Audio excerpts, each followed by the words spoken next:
Hello, friends, and welcome to the Hollywood Backlot with Lou and you.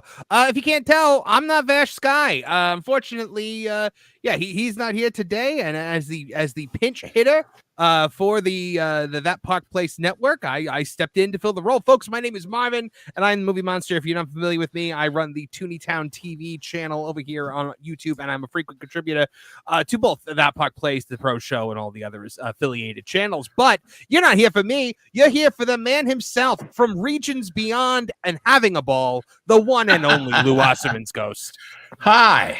Vash got up this morning, looked in the mirror, and as I told him, your ghoulish pallor displayed an aura of foreboding. And he is voiceless from wearing it out. And so we found one that wasn't worn out yet, and here he is. Not yet. I mean, not for lack of trying. Which is appropriate because we thought, since it is the season of the witch, as they say, although not certain witches of Song and Story, and that song, the power of many. Yeah, Many Mo and Jack, the Pep Girls. Anyway, a monster to host a monster show with all of you. So a movie monster, nonetheless, to talk about movie monsters. It's it's almost like I heard that we were having this and I purposely infected Vash with terrible throatal illness. But that's not what happened, folks. I promise. So Lou, movie monsters, one of the great classic genres of Hollywood, the old school horror, the black and white, Frankenstein, Dracula, the Swamp Thing, the creature from the Black Lagoon. So many amazing monsters throughout history, most of them centered around one company and one company alone. Universal, who, of course, I've now dedicated an entire land, a portal, a realm within their new amazing theme park to the classic monsters, Frankenstein and Dracula and company, which was a risk, and one that many people suggested to them they were making an error. But they did kind of a test market. Allegedly, the restaurant that they built over at the studios that was that used Frank and the Wolfman and I guess Dracula as their three mascots, I guess, was very, very successful, and people often came just to look at all the artifacts and posters and things. Mm-hmm. You liked it, didn't you? I had never been there, and it's gone now, but. Yes, so I have kind of been very famous for disliking Universal food in the past. I find that a lot of it is just very low quality and up to par. That has changed, but right before it closed, I finally, I had been looking at that restaurant for years, and I've been like, maybe I should give it a try. Maybe I should go inside. So I went inside, and I had this beautiful platter of various like steak and chicken, and it was wonderful. And I was like, oh man, I finally found a place that I love in Universal Studios proper, because over in Islands of Adventure, I really like the Green Eggs and Ham location, because they've got some good stuff over there. But I was like, finally in Universal proper, someplace I can eat that's not, Harry Potter disgusting British food, or the Simpsons Krusty Burger, which I maintain is purposely disgusting, because it's disgusting. Everybody at Islands of Adventure, they always make that big deal about that mythos. I have always found it to be universal mediocrity. And also so damned uncomfortable because it's so loud in there. Yeah. But I never thought it was good. And it's got the banner right out front that it's the best restaurant, honest. So yeah, from what, 15 years ago? But yeah, something like that. Yeah. So finally, when I was like, wow, finally I've got a place, it closed the next week. Yeah. Well. So, but it has been replaced by the very capable Minions Cafe, which has some really nice, very creative food. And yeah, I have no complaints with the Minions Cafe. That's fantastic. I actually ate at Finnegan's Irish Pub there the other night. It's a shame it was during Halloween Horror Night, so I couldn't stomach eating. Did they? Did they want you to sign up for a cable deal so you wouldn't sue them? No, not so much. I do have Peacock though, and I got the Peacock with no commercials, so I'm pretty sure I have signed my soul away in some way, shape, or form to Universal. I think so. But anyway, do you remember the first monster movie you ever saw? Or no, but it would have had to have been, one of those classics because, of course, they ran on TV all the time. Mm-hmm. My wife, her father was in the Air Force, and she grew up mostly overseas. So there are lots of classic movies that when I was growing up in LA, Channel 9, Channel 11, Channel 13 were running them all the time, Monster and otherwise. But she never saw that because they didn't do that on Armed Forces TV or on the French or the British local stations. So I always say this, and it's true, that I literally showed her Casablanca for the first time in her life. Whereas everybody I knew had seen it 500 times. But Jan Monroe, you always ask such interesting questions. And you asked about Karloff and his voice. And that reminds me of an interview I saw once with Frank Gorshin. Now, for those who don't know the name, you will certainly know him as the Riddler in classic TV Batman. But Gorshin was a comedian and an impressionist of some note before he ever got that part. And he used to do Karloff. And he said that the key to impression, I think it might have been a Mike Douglas show or one of those kind of talk shows. The afternoon B-picture talk show people, not Johnny. And they were asking him how he got a voice right. And he said that he found that for every voice, a particular word just did it, just locked it in. A word that might not normally come up in the guy's dialogue based on his characters. But the word for Boris Karloff, anybody out there do a half Boris Karloff impression? If so, try this. Antipasto. He said, that's the word for Boris Karloff. If you could do antipasto with that little bit of lisp, you're doing William Henry Pratt, a.k.a. Boris Karloff. Yeah, it's Juliet off of a real name, William Pratt. That's right. Oh, somebody wants me. I've often found, Lou, because I do a lot of impressions on my shows. Get it! My mother loves me, but when she calls and my aide and amanuensis isn't picking up the phone, that's a little difficult. Anyway.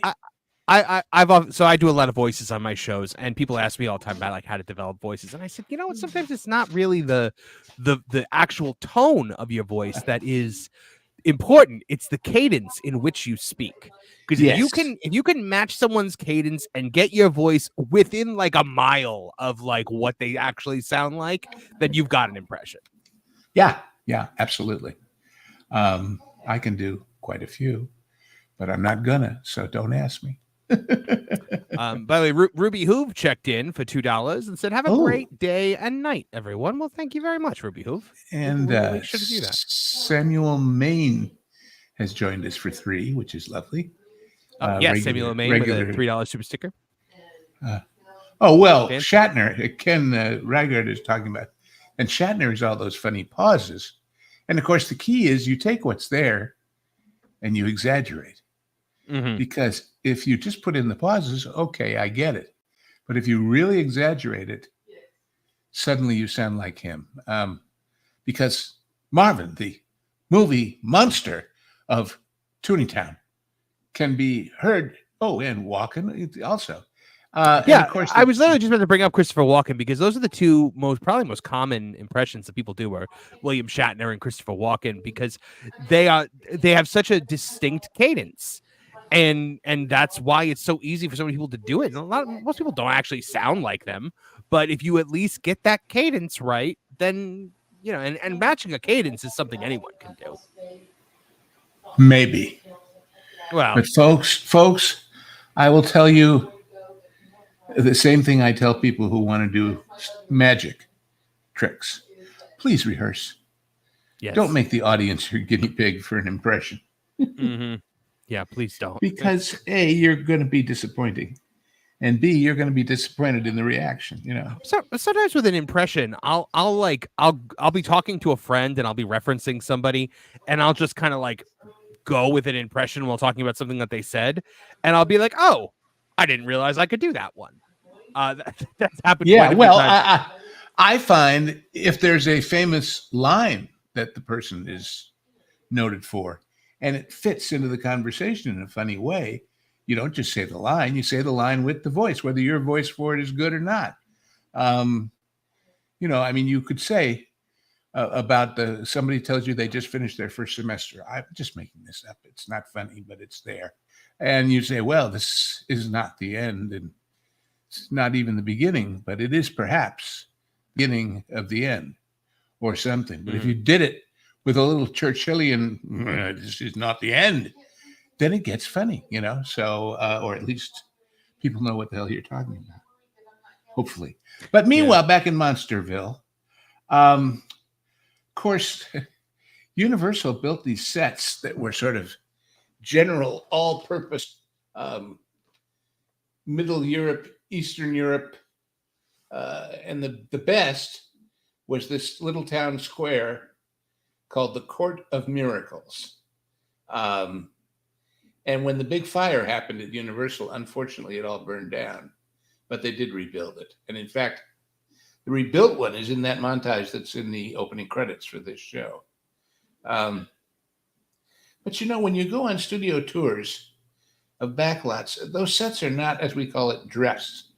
All the little details are not there because they are intended to be generic when they're not being used, so that various production designers, location managers can come, walk around, drive through and say, I think we can do this here. Can we paint that wall red? Sure. Can we put this sign in? Of course. Mm-hmm. And when they're not being used, when I spent a lot of time on the backlot at Universal, you'd go through the European streets, and one building was in French, and one building was in Spanish, and one building was in German. And it's because that's what part of it they used as a particular place. But the Court of Miracles, with the little well in the middle of it, and that's sort of being replicated at Epic. Not exactly, but almost. And indeed, when the big fire happened at Universal, which must have been, anyway, a lot of the backlot burned down, and they had to rebuild it, of course. And although they did a lot of the fronts differently, although the really classic ones like that upstairs apartment in The Sting where they watch as lookouts for the bad guys showing up, all of those things got rebuilt pretty accurately because people might want to redo that on purpose. They had to keep the streets in the same exact configuration because the gas lines, the water lines, and the electric lines were laid out in that pattern. And so to change the layout would have cost a lot more money than it cost to simply rebuild them along the same lines. I remember when that was going, when that fire shoot for, God, I can't think of the name of the movie now, but it was Sylvester Stallone doing a kind of comedy gangster movie. Big flop. Nobody wanted to see him as a comedy gangster in those days. Yeah, you can't think of that many Sylvester Stallone comedies. It burned. Well, exactly. And what burned, they had the same streets that had just built in Florida. So they basically picked the whole company up and went over to Florida and finished the movie without too much interruption. But what they lost were 14 classic 1930s cars that were really spectacular and irreplaceable. And that was boy. Yeah, I can imagine. When you talk about the fire, so I looked it up and I'm seeing two fires at Universal. One was in 1990 on November the 6th, which was fire started deliberately on the backlot set that destroyed a fifth of the standing sets. And the other was in 2008. So which one were you referring to? This would have been, I'd be referring to the one in 1990, which, it was set. And it was set by a guy who worked for the rent-a-cop security that Universal had then. It was called Burns Security. A little bit of ironic. Oh, whatever. No. Yeah. Why did he set it on? Did he set it on purpose? Because he was just in that job. He was angry or something. But I was shooting. So it was arson. Yeah. Okay. And it was bad. It was. You were working. You worked. Yeah, and I remember going in there the next morning. I had it out, of course, but the paint on the walls of, for example, the building that the King Kong part of the studio tour ride, the bit where he breathed banana breath on you, and where the Rikers Island tramway ran past. Man, the outside of that building, I mean, it was a big concrete building, and the paint peeling from the heat, the flakes of paint were half an inch thick. It was a really hot fire, because of course the backlot has lots of flammable stuff. That's just the nature of the biz. So anyway, when did they transition the actual studio into being partly a theme park in Hollywood? Because I know they did the one in Orlando first, right? No. It was Hollywood. The one in Orlando didn't exist when Universal Hollywood started.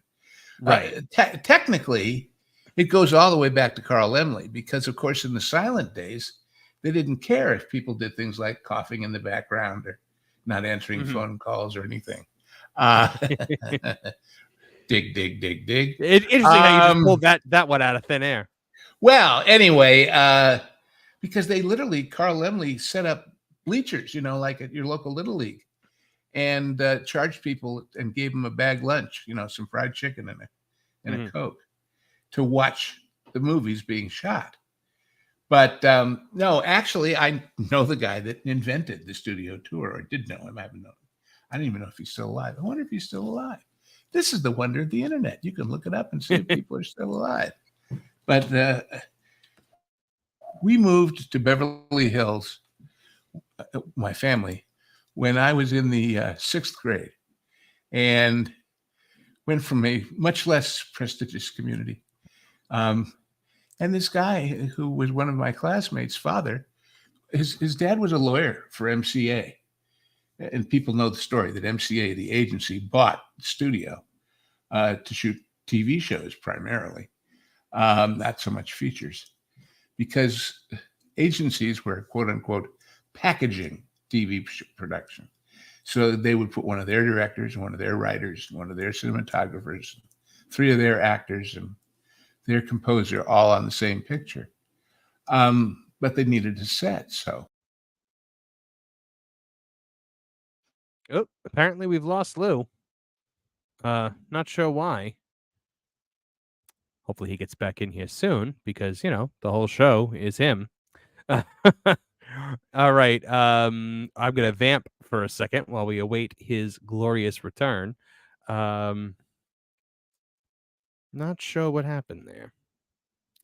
But you know what, guys? While Lou's gone, let's take a look at some famous movie monsters throughout time. I was looking at an article, and it was the top 60 movie monsters of all time. And I was going to share this with Lou, but while we wait for him to get back, I will pop this one up there. So number 10, they actually had listed as being Godzilla, which I think is interesting, because you don't really think of Godzilla as like one of the classic monster movies. And it makes a lot of sense. He is a classic monster. He is, the king of the monsters, I guess you could say. Moving along, though, number 9, they brought out The Pale Man from Pan's Labyrinth, 2006. Not a movie I'm very familiar with, but I'm sure a classic monster nonetheless. Guys, sound off in the comments about your favorite movie monsters while we wait for Lou to come back. And no, I don't count, so I won't be, offended. Number 8 was the Gill Man from Creature from the Black Lagoon. I mean, you don't get more classic than that, guys, right? Like, I mean, and it's been confirmed, I believe, that he will be part of Epic Universe along with the Phantom of the Opera. So we will see when Epic opens up, like, what presence the Creature from the Black Lagoon is going to have. I mean, this is 1954 that movie came out, so it doesn't get much more classic than that, guys. And then you look ahead, number 7 is the Boris Karloff version of Frankenstein. That was from 1931, that film. And honestly, for me, number 1 probably should have been Frankenstein. because I don't think you get more classic than that. The only other one that you could possibly say is more classic than Frankenstein is Dracula, and I don't even think Dracula competes with Frankenstein. It's such a classic, like it's almost like when you think monster movie, that's the first thing that pops up. But number 7, that's a little weird. This website timeout. Let's see. Number 6 is Hellraiser. Pinhead from Hellraiser. Now I like Hellraiser. I'm not putting him above Frankenstein in a list. Now, that's the thing to think about as we go. If we go through this list, we get through all the way through before Luke gets back. Every single one above here they're saying is better than Frankenstein, which is actually kind of weird. Yeah, and yes, Ken Reinhardt, I know Frankenstein is not the name of the monster. It is Frankenstein's monster. Frankenstein is the Dr. Victor Frankenstein. I have read the book. It's one of my favorite books, actually, which is, it's a tremendous book. Mary Shelley was an absolute genius, and she wrote it as part of like a contest, like just to, hey, write a scary story, and she wrote that. Number 5, Medusa from Clash of the Titans. Now, that's a classic. But again, I don't rate Medusa from Clash of the Titans as a better movie monster than Frankenstein or the Creature from the Black Lagoon. Like to me, like it's a good it's a worthy addition to any list of classic movie monsters, but I question the I question their ability to rank above something like Frankenstein or the Creature from the Black Lagoon. But yeah, let's continue onward. Number 4 is Dracula at number 4. How's he not number 1? But we Bela Lugosi here. Casts a long shadow over every other on-screen vampire, managed, sophisticated, and yes, sexy. Okay, I guess. I never thought, well, then again, I wouldn't think that. But this Dracula was a gentleman monster interested in seduction as much as blood. Aside from the blood sucking, it was the vampiric accoutrements established by Lugosi's performance that, excuse me, that persisted in pop culture. The cape, the widow's peak, the dark suits, the generic foreign accent. 100% right. I don't know if you guys ever heard. There's a Howard Stern. There was the Howard Stern prank call a while back about Bela Lugosi reacting to somebody asking about Boris Karloff. So, but yeah, let's see. Nolan Thunder says Godzilla 54's film cinematography is brilliant with its low angles. They make him look like he could be real. Yeah, it's absolutely. Ken Reinhardt says Frankenstein never scared me. Marsupials scare me because they're fast. Yes. Animals that are fast and smart are terrifying and strong. That's why I fear killer whales above all else. They're too fast, they're too strong, and they're too big and entirely too smart. Still waiting on Lou. Let's see what's going on there. And yes, I know we have a super chat from TLJ Screwjob, but I am waiting for Lou to get back to read that because I don't think you meant for it to be just read by me. Hammer Biotech says, what is this list? It's giving me clickbaity vibes. What logic puts Medusa and Pinhead above Frankenstein and Godzilla? Oh, I agree. Juliet saying Dracula is not a monster. I disagree because a vampire is dead. It's the undead. So that is a monster, I guess you could say. I don't know, guys. What do you think? Is Dracula a monster or is Dracula his own kind of thing? All right, let's see what else we got here. Number 3 is the alien queen from Aliens. Now, look, again, worthy inclusion to any list. Don't get me wrong. Above Dracula, though? Above Frankenstein's monster? Above the Creature from the Black Lagoon? I don't know, man. I don't think so. Number 2 is The Thing from the movie The Thing in 1982. Again, I also don't see that as being worse than or being better than Dracula or Frankenstein's monster. I don't see it. Nothing disguised as an adorable pooch can ever be evil. Surely, alas, for dog lovers, the answer is resounding hell yes. The John Carpenter's classic fusion of sci-fi smarts and creature feature chills give us all that slimy dog thing. At the time, The Thing had the biggest monster budget in film history, and that money is there in every chest chop, scurrying spider head, and supporting character spewing out gunk and tentacles. With some help from fellow SFX pioneer Sam Winston, Rob Botton's creature effects remain as a marvel as the parasitic alien morphs and shapeshifts from one scientist to another at an Antarctic base under siege from within. For lovers of truly horrifying, icky, old-school special effects, this insidious extraterrestrial is the capo di tutti capi, which means the boss of all bosses. Carpenter and Botton, who worked so hard on making it happen that he almost died of exhaustion, inspired generations of filmmakers with the visceral alien on Earth opus. The Thing itself, as the ultimate malevolent disruptor, it might have inspired a tech CEO or two. It's not a great joke. And number one, okay, who? Marvin, where'd you get this list? It's terrible, right? This list is really bad. I brought it up specifically to like rip on it with Lou. Hello, Vash. And then Lou vanished, and I was like, "Well, I got the list." Like, this is a really bad list. I was, look at the show, making sure you were okay, and saw that Lou had. Something happened there. These things do happen. Just wanted to make sure that you were okay, and you had somebody to at least vamp with you just a little bit on this terrible list here. I appreciate it, Vash, and the fact that you're here while feeling under the weather. I apologize for the fact that you have to do that. You're good. No, you're just fine. I just wanted to make sure that you knew that you had all the support that you needed from us. Well, it's okay. I believe I'm about to get. I think, is he back? I'm looking. I see him in the green room, but I can't put him on the screen yet. Up. There we go. Maybe. Nope. Let's wait a little bit and just make sure that he's all good. But Nosferatu is number one. I could see a case for Nosferatu as number one, but I mean, like, maybe to put Frankenstein at number, whatever that was. Like, I don't know, man. Like Nosferatu, The Thing, Alien Queen, Dracula, Medusa, Pinhead, Frankenstein, Gilman, The Pale Man, and Godzilla as your top 10. And the Wolfman's not in there? Like the T-1000 at number 11, King Kong.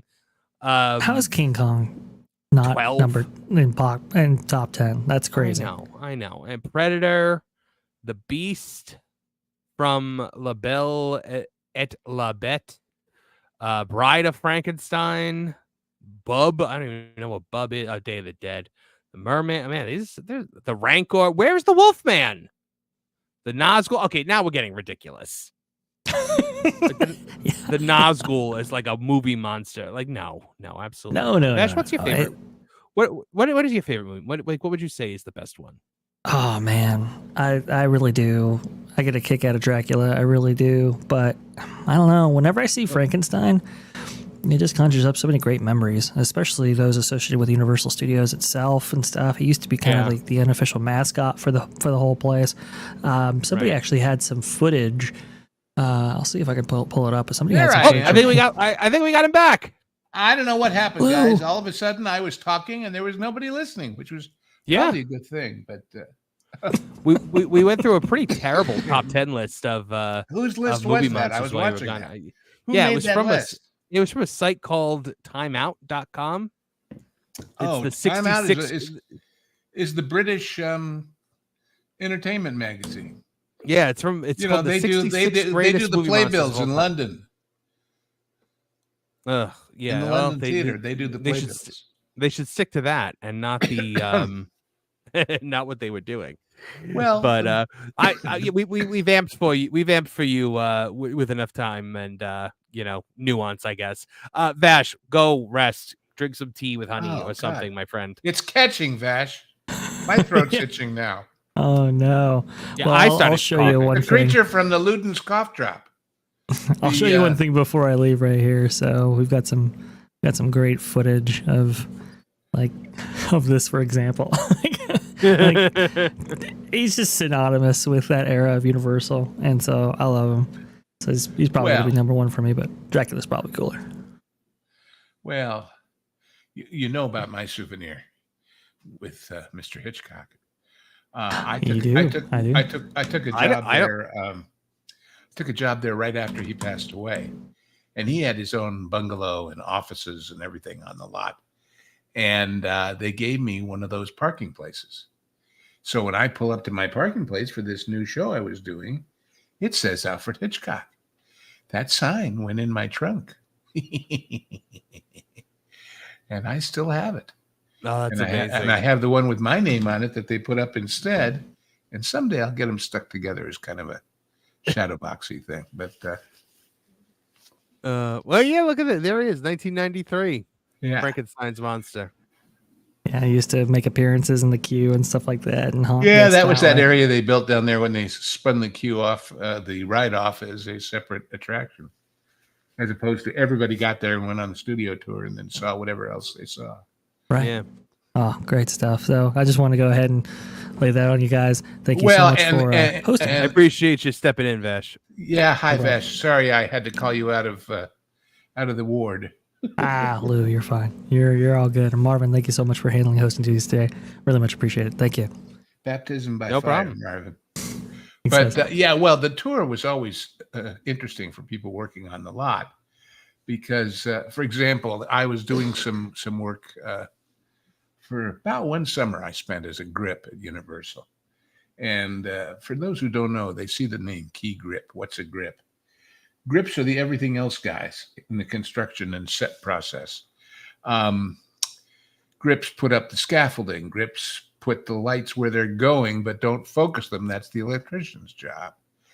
And we were doing some work alongside a stage that was right next to the official paint shop. And the tram would come by, and the little girls giving the tour would say, and over here is our Universal Studios paint shop, where we make new things look old and old things look new. Well, it only took a few times before me and the other four guys on the gang, as we called it, memorized it. And so every time they came by, suddenly these five greasy guys carrying wood and scaffolding and stuff would turn to the tram, smile, and say, make old things look new and new things look old, or whatever it was. And the little girl had to keep her smile on, but she was not a happy camper.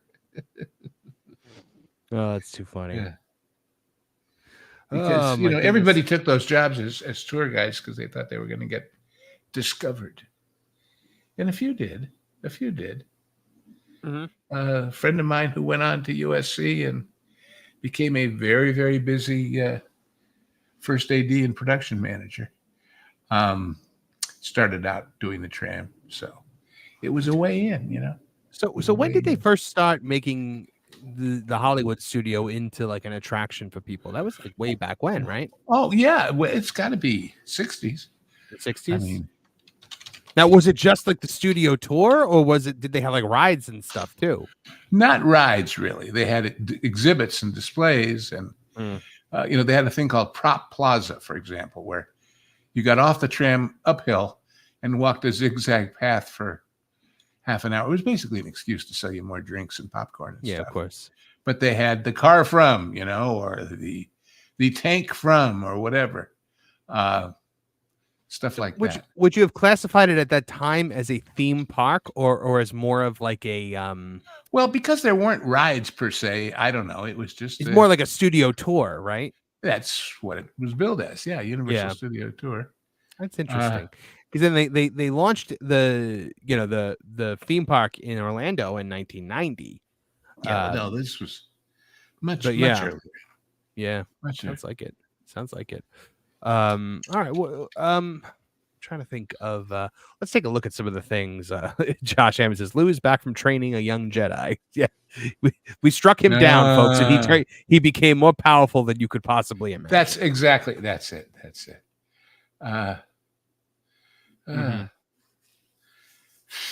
Let's see.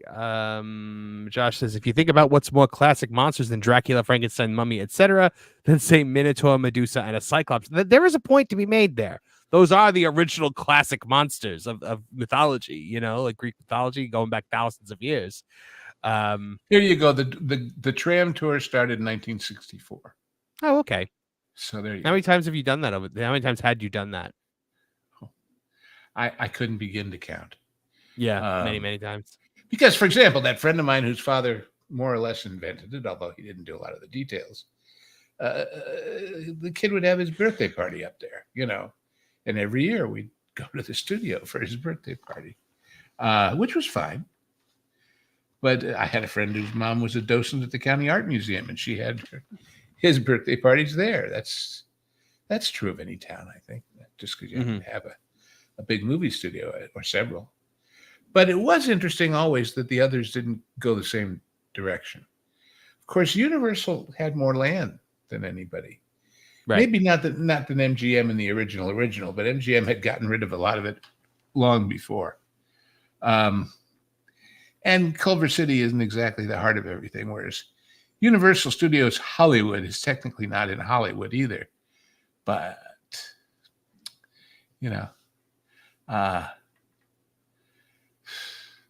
it's more central as a tourist site than Culver City, unless you're just talking about near the airport, which Culver City is for MGM.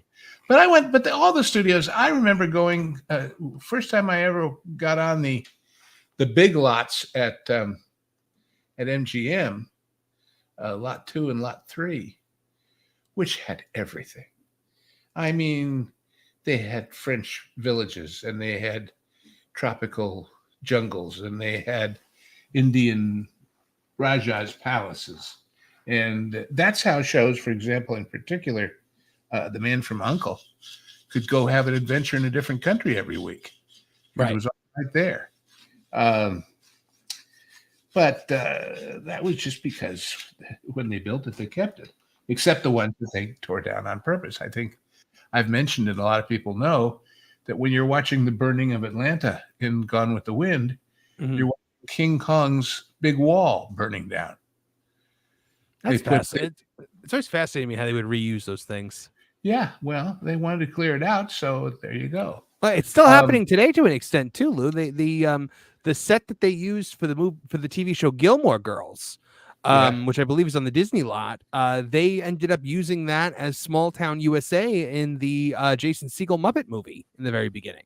Oh, if you look, it's the same town square with the same gazebo. Yeah, well, it's all there to be used.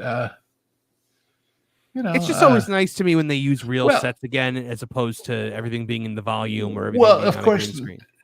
But the real classic example of how they did it to save money, lots of people were always fascinated by the Three Stooges short subjects and how there'd always be the big pie fight in some fabulously wealthy, well-appointed mansion.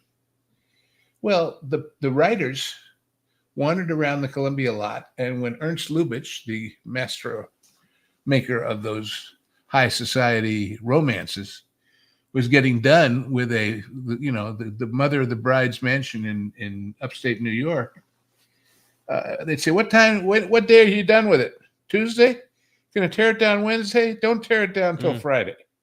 And they would quick write a script that would fit and come on and destroy it with pies instead of with jackhammers, So as long as it was there, it was free. Right. And a lot of those plots came entirely out of what have we got we can shoot on. Well, just like in the very early days of the Silence, Max Sennett used to have one person constantly on the fire and police department early days radio channels. So if there was a house burning somewhere, they'd go out there quick and shoot it before it burned down and put their guy in the foreground making slapstick with the hoses or whatever. Right. Because it was free. Fascinating thing. But Universal, was big real estate was the main thing. A lot of room to where you could build the tour stuff and not have it fighting for space with the regular production stuff. And lots of things happen. There's a famous blooper, you might call it. If you watch Spartacus, there's this scene with all the gladiators marching down what's supposed to be the Appian Way on their way to the Colosseum. And they needed big, muscular guys, right? So your average extra was not a bodybuilder. So they called up the UCLA football team and said, "You guys want to be in a movie?" And they said, "Sure." And so they brought him out there, and they sprayed body paint to make him tan, and they put him in the gladiator suits. But for several of them, they forgot to have them take their jewelry off. Oh, and no. There's scenes in that movie where you can see the Spidell Twistaflex watch bands gleaming through the armor of the gladiators. So that's so funny. Yeah. You know what I was just thinking about, Lou, is that we have seen so many genres of film kind of have their time in the spotlight rise and fall. The era of the Western, for example, the era of the historical drama, the era of the superheroes. We saw that rise, and now that's starting to fall by the wayside. But horror and monsters has always been consistent throughout the decades. We've never really gone through like a time where we were without horror movies. Well, that's true. Although I would suggest that for Westerns, that's even more true, even though you don't think there are any or as many now. Mm-hmm. Because as far as I'm concerned, 90% of so-called science fiction is a Western. Right. It's the stranger. The stranger rides into town, stops the bad guy, and vamooses off into the stars. Mm-hmm. So, but although the run of the particular characters has come and gone. I mean, right. Nobody made Frankenstein thinking we'll make son of and daughter of and second cousin of, but they did. So. Right. Why do you think that horror as a genre endures over the decades the way it does? Everybody likes to be scared as long as it's safe. Because if you think about it, as we were discussing before the show, the classic horror, the Mary Shelley, Frankenstein, is about man tinkering with God's province. Mm-hmm. It's about good and evil, and they're all based in Christianity and in even before that in pagan stuff about life and death and sin and salvation. Nowadays, those subjects don't come up very much, unfortunately. Right. I say that because if people were really scared into doing good, we'd have more good. But how many? Speaking of Frankenstein and Mary Shelley, how many different versions of Frankenstein would you say you've seen throughout the years? 20. Yeah, 'cause there's been so many.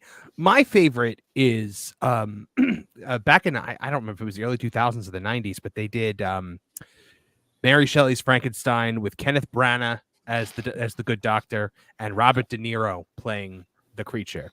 Yeah, and Helena Bonham Carter as Elizabeth, and I love that movie. I thought it was such an interesting, kind of more book accurate than the somewhat book accurate, but it's a property that's so ripe for remake. God. Well, that's also to some degree a conceit. Well, we're going back to the original book. We're going to give you the real thing as a way to differentiate themselves from some of the schlocky ones. Yeah. Which is, fine. But anyway. I wasn't sure how Robert De Niro was going to be as like a classic movie monster as Frankenstein's creature. He did a very, very good job, I thought.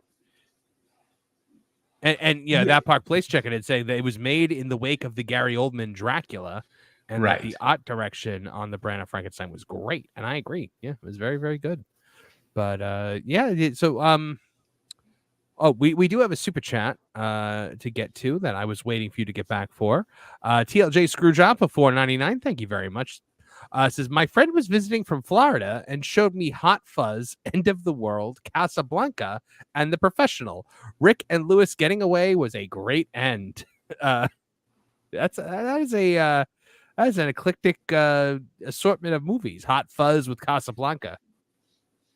Yeah, that's a night at the multiplex, isn't it?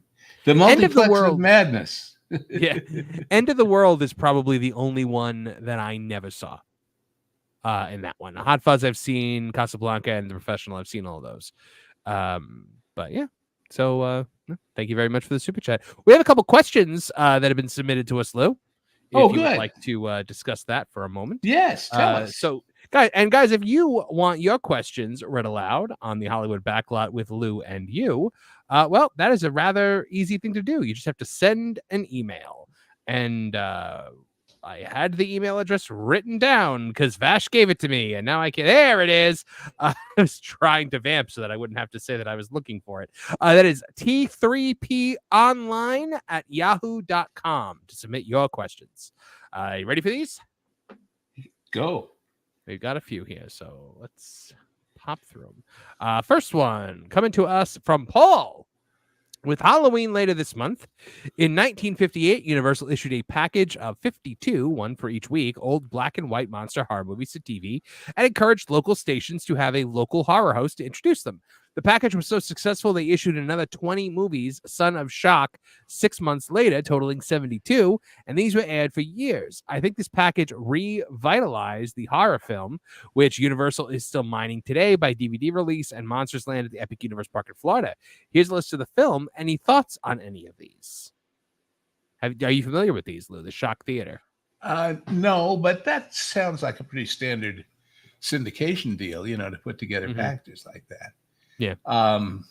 Of course, I would think in all these different stations, the success or failure would largely be not based on the movies, since they're all showing the same movies, right? But on the excellence or lack thereof of the local host they invent.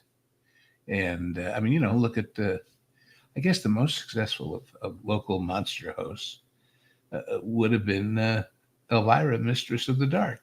Yeah. Oh, wow. Absolutely. Her and the Crypt Keeper. But Elvira, definitely more so than the Crypt Keeper, even. Yeah. She's still going. Like, she's still doing stuff, which God bless her. Well, she was a Vegas showgirl.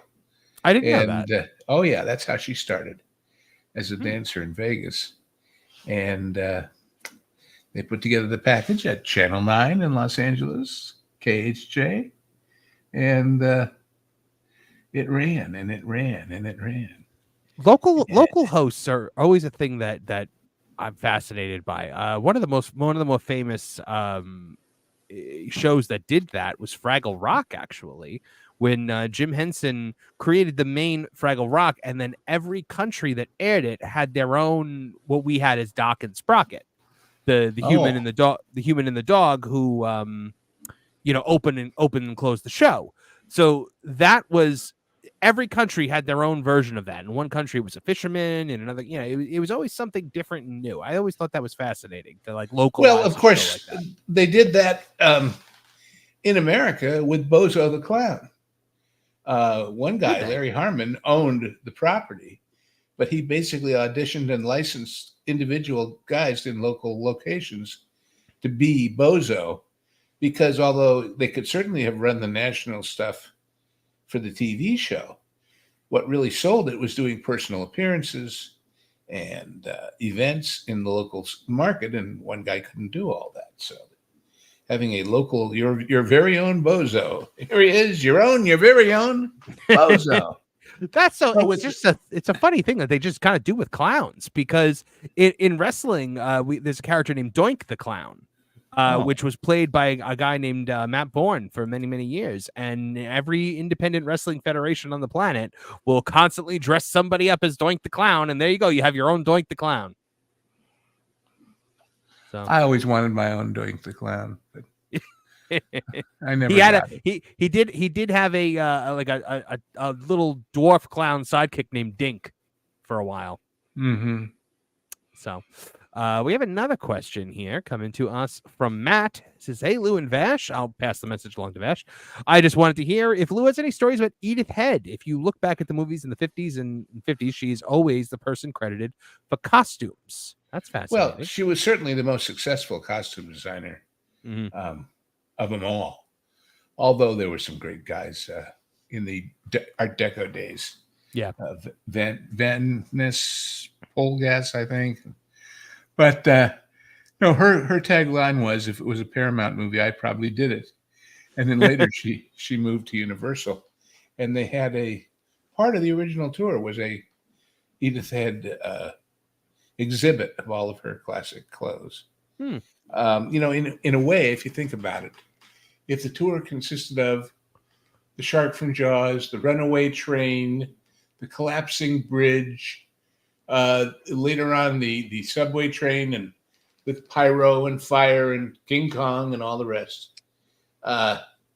This is kind of the old or the new attempt to get the girl market of showing the clothes. Yeah. Edith Head. So, and of course, we all know that she is the model for the Impossibles, the Incredibles. Yeah, she was Edna Mode. Edna Mode, yes. Right there. There you go. Yeah. I mean, that's 100% from the glasses to, and there are other shots of her with hair exactly like that. I mean, that is 100%. Well, she was famous for those around, and of course, being a stylist, she cultured that look for herself. Mm-hmm. She's not attractive. And she said it would be stupid for me to try and make myself look, sexy attractive. Right. So I'll go with the opposite. And everybody knew her. And in any interview you see with her, she has this elite disdain attitude about her. Right. Yeah, that's fascinating. Let's see. And Matt also says, "Hey, Lou and Vesh, you should do an episode of The Treasure of Sierra Madre, one of Bogart's big 3 films." Great I movie. think you were saying that was a request for the genre guys, but yeah. So what do you guys got going on in the genre guys? Anything? Well, let's see. Last night we did for publication on for those who don't know about the genre guys, that's Lauren and me and Hangry, and we take a movie and do a deep dive. A movie not that old necessarily, although some of them are old classics. But a movie that shows that if you disdain or despair Hollywood actually doing something entertaining and expert and fun, it wasn't that long ago that they did, and they could again. So stay tuned. Anyway, some of them are very well known, and some of them are very unknown, or at least have been forgotten. Last night we did Falling Down, which is Michael Douglas and Robert Duvall. And Michael Douglas is a guy, a defense contractor worker in LA in the heat of the summer, in the smog, in the moral decay of our society, who snaps and stops just taking it, but starts fighting back in his eyes against all the injustices that he's subjected to. And it's a pretty scary movie, it really is. Sounds like it, yeah. But it's fantastic. And everybody thinks it's Michael Douglas's movie. He thinks it's the best movie he ever did.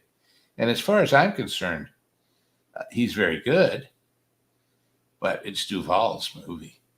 Duvall is the cop who's trying to stop him. And they have some things in common. And anyway, you should see it. But it's quite a picture. It's not necessarily a fun movie, but it's a really good movie. And then we did a second movie that I'm loath to mention the title of, and here's why. Because of things like us all being human, which when you're starting something new like this, you forget that you are.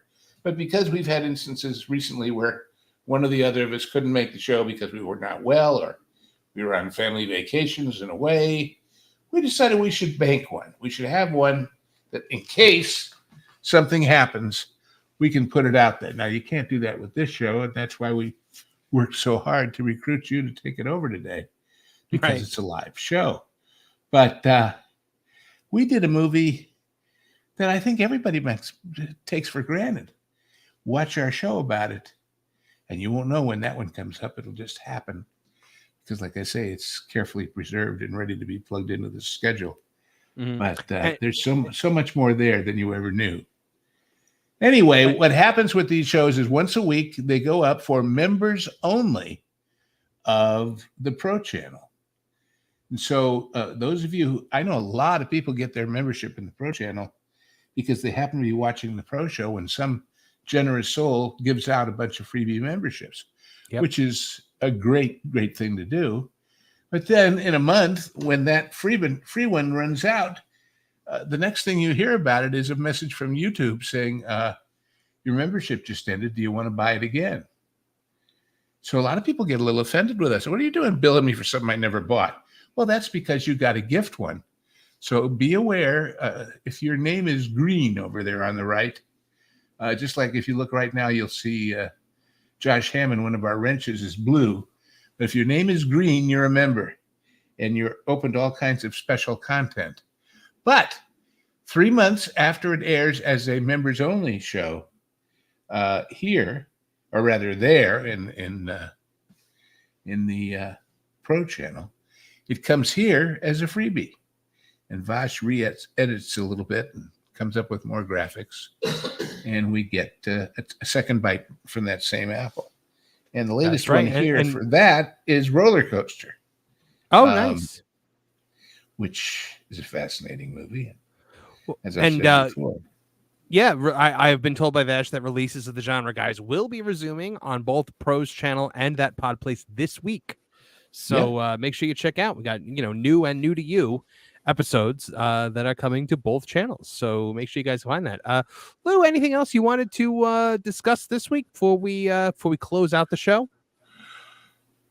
If anybody has any particular requests of subjects you'd like us to explore, we're getting now into the holidays. Maybe we'll do one on, I don't know, maybe on holiday movies, maybe on.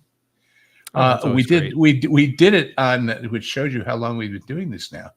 We did it on the Genre Guys, but I'll pose a question in anticipation of the holidays. And no, I wasn't going to have you give me your biggest turkey of a movie, but is Die Hard a Christmas movie? Oh, you get Kevin Apollo fired up on that one. He has a lot of opinions. Is he a yes or a no? He maintains that it is not a Christmas movie. It is a movie that happens at Christmas. Oh, okay. Well, he says that I think it's Lethal Weapon. He says is actually a Christmas movie. Well, that takes place then too. That's true. We did that. I don't know. He's got a whole reasoning behind it. Well, maybe we'll have to have him come on and we'll explore it some more. Yeah. But, or maybe not. Maybe you're telling me let Sleeping Kevin's lie on that one. No. He's always happy to talk about that. That is always a good thing for him. But do you all? I've told it before on the other, but I don't know if I've done it here. I wonder if you all know the story about Die Hard. I don't know any stories about Die Hard. Well, let me see. Let's see if I can find the link and we can put it in the chat. Let's see. There is a band. I think they're either in Boston or Philly. Here, I found it. And the band is called Guys Night, Guyznite. And they love Die Hard.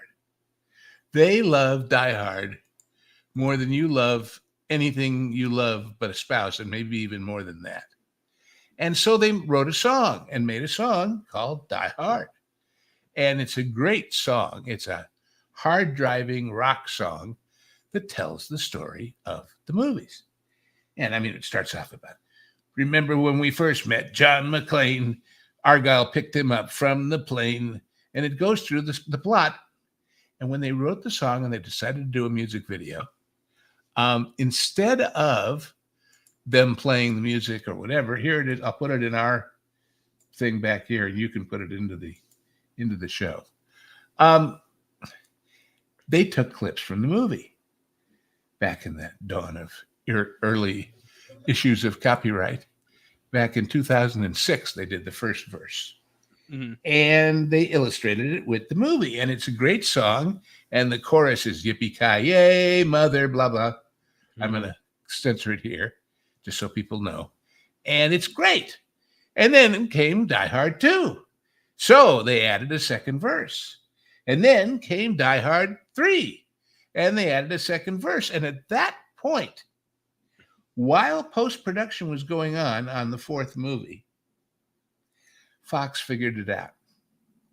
Somebody called it to their attention.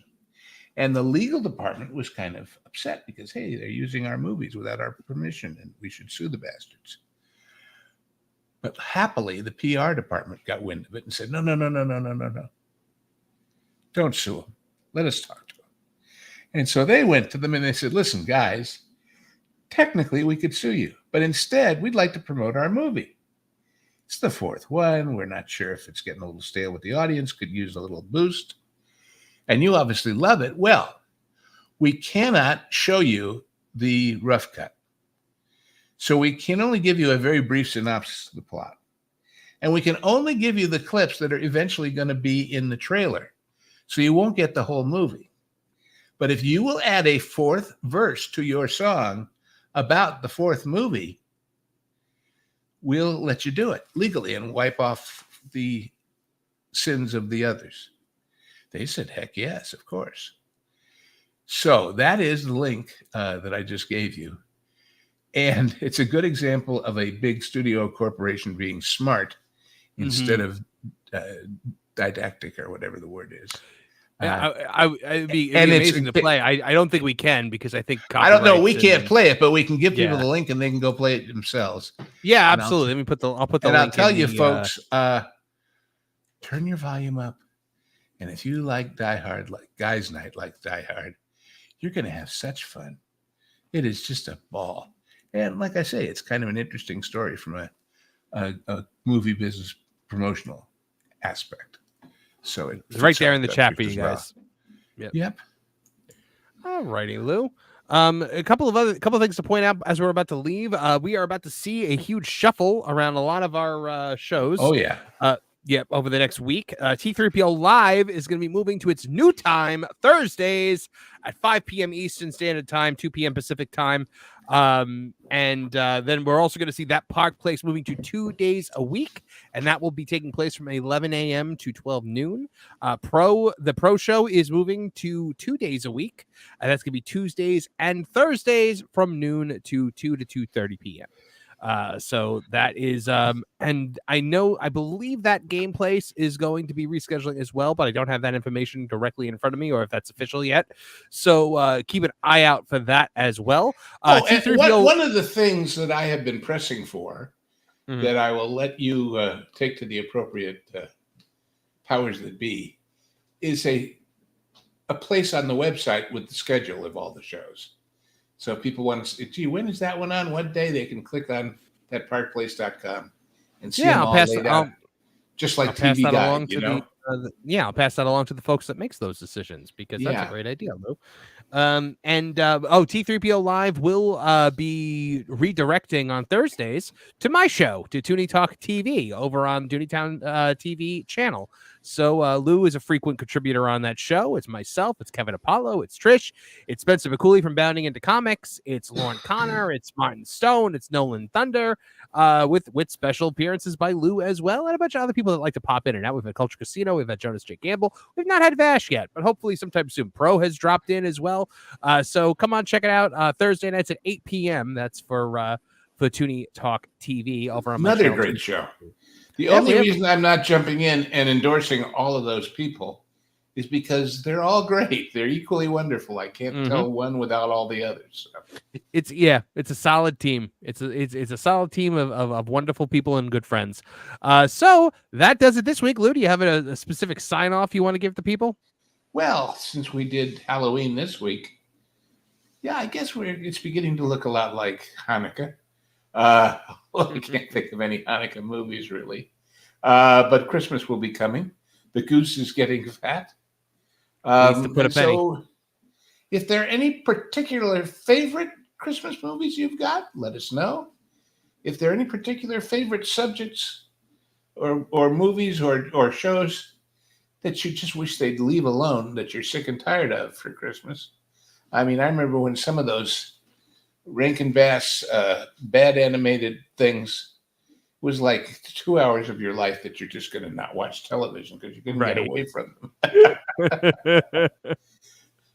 But we started with Boris Karloff's voice. He's in one of those, isn't he? Very true. I believe he is. Yeah. Yeah. My favorite, by the way, is A Year Without a Santa Claus, where Mickey Rooney plays Santa Claus and Shirley Booth plays Mrs. Claus. Fantastic film. I don't think I've heard of it, but I haven't seen it. It's very good. It's very good. Well, folks, that does it for this week with the Hollywood Backlot with Lou and you. Check back next time. Sorry for the strange doings and interruptions, but I think we got through another one, and I hope you enjoyed it. We did. And if you enjoyed it, tell all your friends. We're here every Sunday at 2 Eastern. If you didn't enjoy it, try us again sometime. Maybe we'll be better, or you'll be worse, or something. And if you really hated it, you weren't here, were you? So don't tell anybody. Go get a classic movie and watch it. Why don't you? And get it on disc so the trigger warnings and the edits and the adulterations of the children who do that sort of thing won't affect you. Absolutely. We'll see you guys next time when we open up the Hollywood Backlot with Lou and you.